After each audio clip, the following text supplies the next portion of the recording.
Catholic social teaching can and should be applied to personal finance. Personal finance is something we all struggle with from time to time, especially Americans. The United States is a very abundant, consumer-driven culture.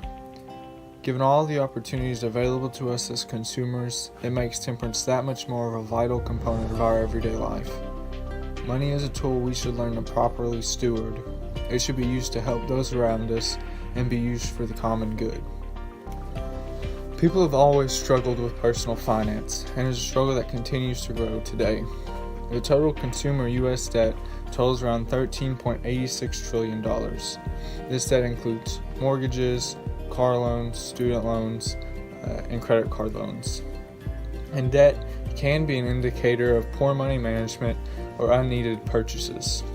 Mortgages are hard to avoid in today's society, but things like car loans and student loans can be avoided.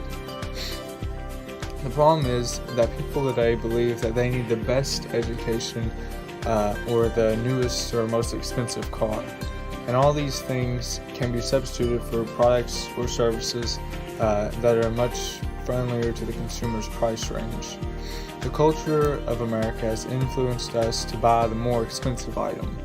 This constant need for the new thing or the most improved thing can be a pretty toxic relationship to have. This is why the Catholic Church has discussed the topic of personal finance into much detail. I will not be getting too much into the finances of companies, but I will mainly talk about Catholic social teaching and applying it to personal finances. The option for the poor and the vulnerable is an obvious principle of Catholic social teaching that should be applied to personal finance. We're all called to help out those in need, and this can include giving of our time, our resources, and our money. On the other hand, some people believe that giving is not a necessity. The worldly view on giving lies in the statement, each is their own.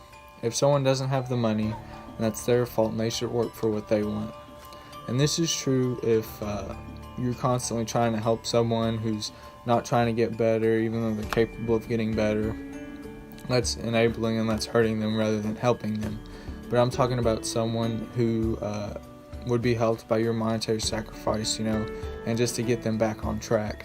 And the Bible mentions several times about remembering the poor and helping the needy. And this can include giving of your money to people who are in greater need of it than you are. Pope Benedict XVI exclaimed that the economy needs ethics in order to function correctly. Not any ethics whatsoever, but an ethics which is people-centered. It is vital that we value people over money. The Catechism of the Catholic Church states that the human person is and ought to be the principle, the subject, and the end of all social institutions. The Bible also teaches about tithes and offerings. Tithe is 10% of what you make, and offering is anything above that, and you give it to the church usually. The Catholic Church states that the tithe also can include your talents as well. Tithe is very important not only for the receiver but for the giver as well. The church will use the tithes and offerings to help run the church and help out those in need, and is also beneficial for the giver for the reasons explained in Malachi 3 verse 10. Malachi 3 verse 10 says, "Bring the whole tithes into the storehouse, that there may be food in my house. Test me in this, says the Lord Almighty, and see if I do not throw open the floodgates of heaven, and pour out so much blessing that there is not room enough to receive it." Who wouldn't want all the blessings the Lord has to offer? Even if you don't have much, it is crucial that you give something. The story of the widow's mite at the beginning of Luke 21 is a testament of giving even when you have little.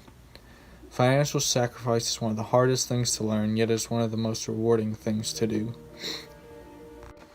What is the best way to gain wealth? This is a tough question given all the different perspectives.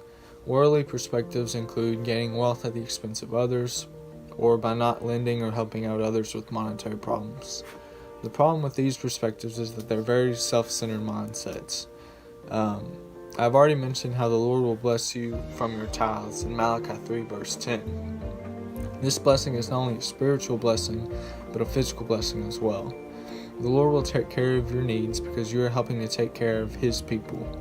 The Bible has given us steps to properly obtaining wealth, and it's up to us to follow them.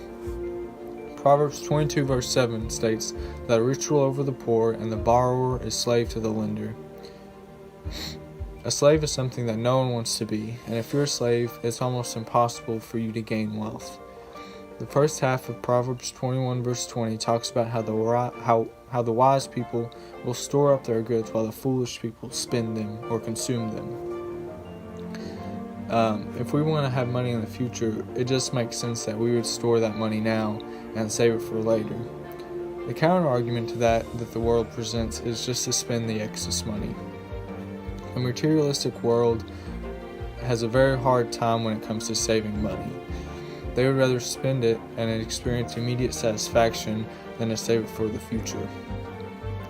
Your savings don't just affect you, but they're also able to bless those who come after you, like your children or your grandchildren. Proper stewardship of your money will not only help you out, but will also positively affect the common good. Another perspective that the world has that differs from the Catholic Church is the idolatry of money. Pope Francis states that we have created new idols. The worship of the ancient golden calf has returned in a new and ruthless disguise in the idolatry of money and the dictatorship of an impersonal economy lacking a truly human purpose. The evil of idolizing money. This was the focus of the Pope's daily morning Mass at the Vatican's Casa Santa Marta. He explained that the desire of making money at all costs corrupts the heart.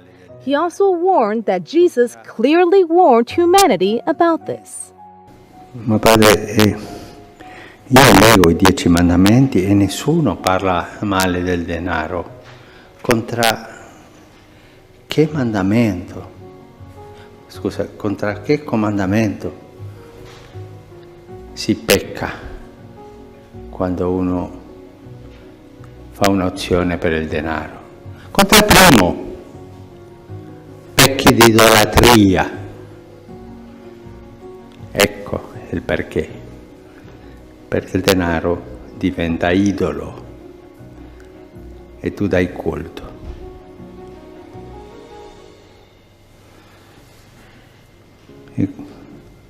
E per questo Gesù ci dice: non puoi servire all'idolo denaro e al Dio vivente, o uno o l'altro.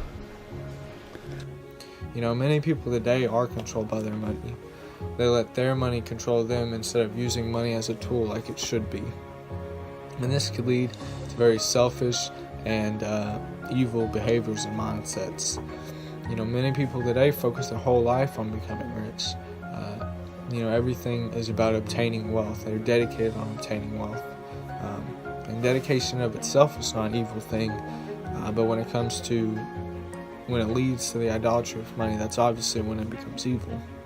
And it's scary because this obsession with money can easily take root in the materialistic worldview that many of us possess right now. And given that so much is available to us as consumers, it just makes it that much more probable to become obsessed with material things. Pope John Paul II said that if the production and consumption of goods become the center of social life and society's only value, the reason is to be found not so much in the economic system itself as in the fact that the entire social, cultural system has been weakened. And this is a very sad and empty life to live, but God's given us a way to live a joyful and full life. He's called us to worship Him and Him alone, and have no other idols, which includes money, which could subsequently translate into material things. Learning to put our relationship with God first before any other relationship is so crucial to living a healthy Christian lifestyle. Whether we like it or not, healthy personal finance choices are a major part of our responsibility for being good stewards of God's kingdom. He has blessed us with so many things, and we should not become greedy or take advantage of His giving. The world has a distorted perspective on finances that have caused so many problems in marriages, families, companies, and even governments. A simple application of biblical teachings and Catholic social teachings could drastically change the way we live our lives. Learn to live financially healthy, not just for ourselves, but for those around us as well. Pope Benedict XVI states that man is the source, the focus, and the aim of all economic and social life. Do not ever let money become more important than your relationship with man and with God.